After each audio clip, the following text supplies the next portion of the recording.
हम लोग उस गाड़ी से 3 गाड़ी पीछे थे। जब गाड़ी उड़ी तो फिर पूरा लाल 16 ऊपर गया, 40-45 फीट, बस पूरी ऊपर गई सर।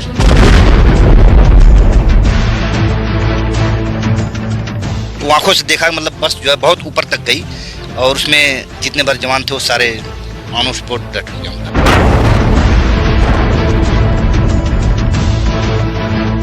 सीआरपीएफ के यही वो जवान हैं जिन्होंने अपनी आंखों के सामने अपने जाबाज साथियों को आतंकियों के कायराना हमले में शहीद होते देखा।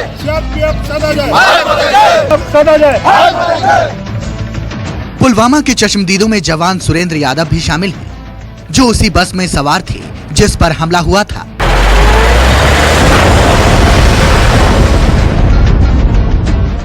लेकिन शायद किस्मत को कुछ और ही मंजूर था।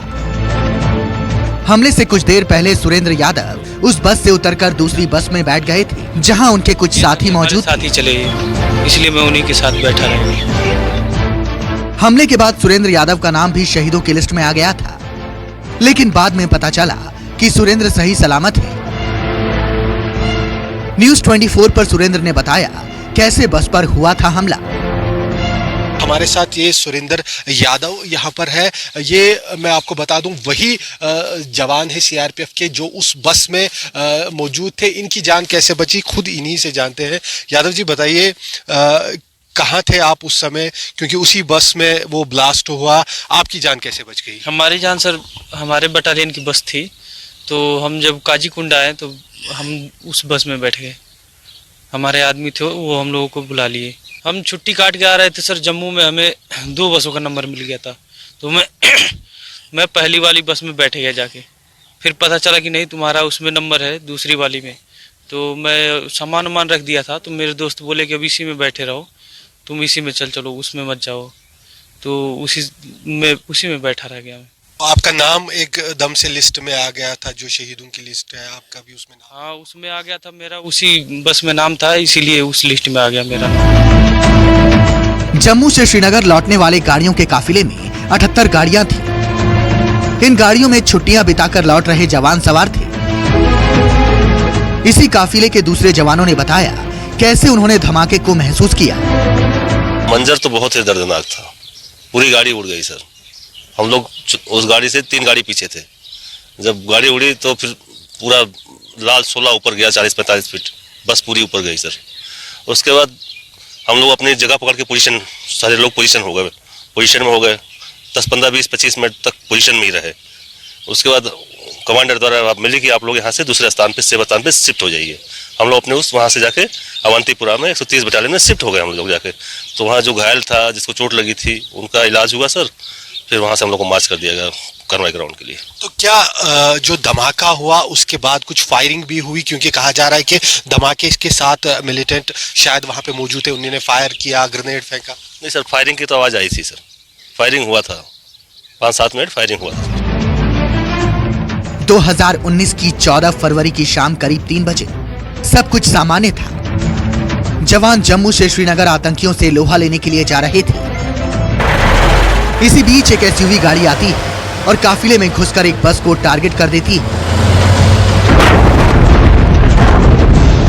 एक जवान ने बताया कि धमाका इतना खतरनाक था कि बस हवा में काफी ऊंची उड़ गई और मौके पर ही सभी जवान शहीद हो गए। जैसा कि हम अपना जम्मू से श्रीनगर के लिए आ रहे थे, तो हमारी 78 बसों की कन्वाई थी और वहाँ से चल करके आए हम काजीकुंड में कुछ देर के लिए हाल्ट हुआ। उसके बाद वहाँ से चले तो अवंतीपुर और पामपुर के बीच में जैसे पहुँचे हैं, तो हमारी जो बस उड़ी है उससे हमारी बस चौथी बस थी पीछे की तरफ, और हमने आंखों से देखा, मतलब बस जो है बहुत ऊपर तक गई और उसमें जितने बार जवान थे वो सारे ऑन स्पॉट डेथ हो गया। अवंतीपुरा में जैसे ही हमला हुआ वैसे ही जवानों ने पोजीशन संभाल ली,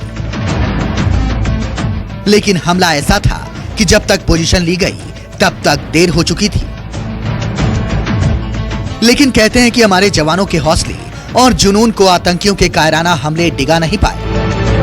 इस घातक हमले में बचे हुए जवानों का आपने हौसला देखा कितना बुलंद है, और खुद आपने सुना कि किस तरह का ये बड़ा हमला जवानों के ऊपर हुआ था, और किस तरह का, अब सर हमारे साथ अफसर मौजूद है, बताएंगे किस तरह का सर हौसला अभी भी बना हुआ है, क्या फीलिंग है जवानों में, कहीं उस हमले की वजह से दिल तो आहत नहीं है या इरादे में कुछ कमी तो नहीं हुई है? और देखो सर, ये जो हमला हुआ है ये एक किस्म का छुप के वार किया गया है। लड़ाई का पता लगता है जब आमने सामने कोई आके लड़ता है। छुप के तो किसी भी जगह भी आप कर सकते हैं। उसके अंदर जवान बैठे हुए थे बस में, और कुछ जवान जो हथियार के साथ होते हैं, बाकी तो बगैर हथियार के होते हैं, क्योंकि छुट्टी से काट के आ रहे थे जम्मू से। उसमें एक किस्म का वो जैसी चिड़िया को पकड़ते हैं उस हिसाब से हो गया। बाकी रही हौसले की बात, और फोर्स के अंदर जब कदम रखता है उसने पहले कसम खा रखी होती है कि अगर जान भी जाएगी तो मैं देने को तैयार रहूँगा। किसी शायर ने खूब कहा है, गिरते हैं शाह सवार मैदान जंग में, गिरते हैं शाह सवार मैदान जंग में, वो तिफल क्या गिरे जो घुटनों के बल चले। जो लड़ाई के मैदान में घोड़े के ऊपर चलता है वही मारा जाता है, ना कि बच्चा जो सीटी करता है या घुटनों के बल चलता है। और उस चीज़ को अगर हम लेके चलेंगे कि एक हादसा हो गया और उसके ऊपर सब जवान का मोराल डाउन हो जाए या कुछ, ऐसा नहीं है।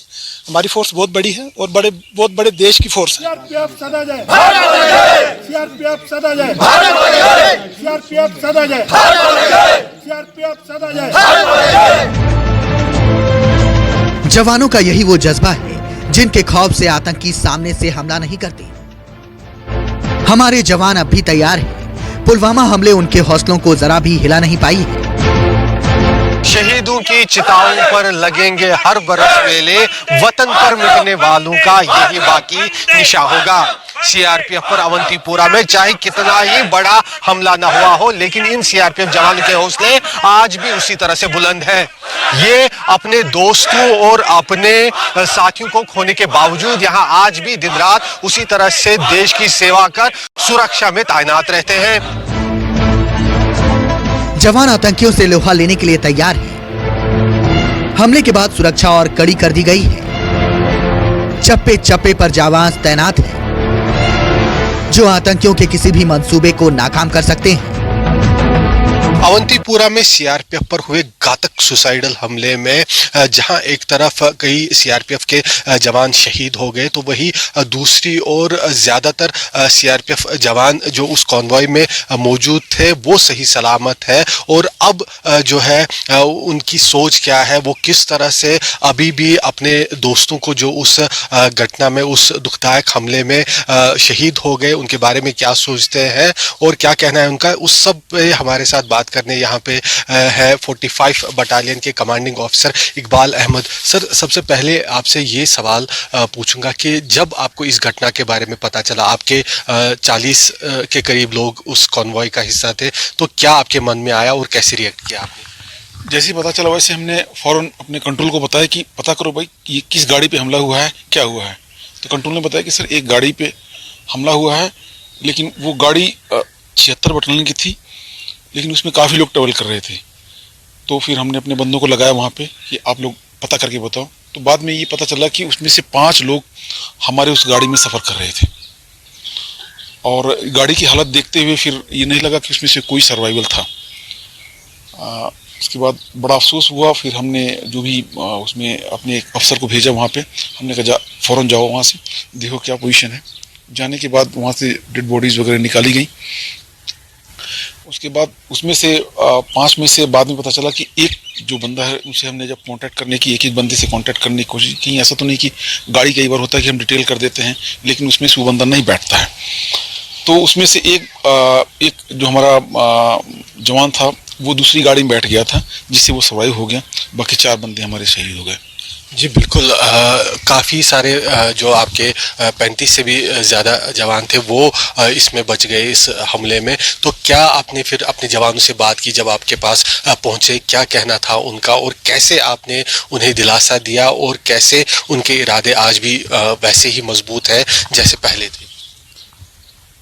आने के बाद तो जो हालत थी उसके हिसाब से तो बड़ा एक अफसोसनाक हादसा हुआ ये। लेकिन क्योंकि इससे पहले भी मैं जब इस बटालियन में आया था तो चेतन चीता का इंसिडेंट हुआ था और मैं उड़ीसा से यहाँ पे लाया गया था। तो ये दूसरा मौका था कि जब मैं अपने बटालियन के लोगों का मोरल एंड मोटिवेशन मेंटेन करता, मैंने उनको समझाया कि ऐसे हादसे, चूँकि हम फील्ड में हैं, ऐसे हादसे होते रहते हैं, अपने आप को मजबूत करना है और आगे की लड़ाई के लिए तैयार करना है। इसलिए हमारी ब्रीफिंग से और हमने एक एक करके लोगों से काउंसलिंग की, लोगों को समझाया कि अब आगे से नहीं होगा, जो भी बचाव के रास्ते होंगे वो आगे रास्ते निकाले जाएंगे। ये फोर्स लेवल पे और केंद्र सरकार के द्वारा भी इसमें फैसला लिया जा रहा है कि इनके ट्रांसपोर्टेशन में जो इतना बड़ा हादसा हुआ वो आगे से न हो, उनको बाई एयर। मिलिटेंट्स के लिए क्या स्टर्न मैसेज है, कड़ा आदेश है? उनके लिए है कि अगर वो कोई गलती करेंगे तो उनको बख्शा नहीं जाएगा।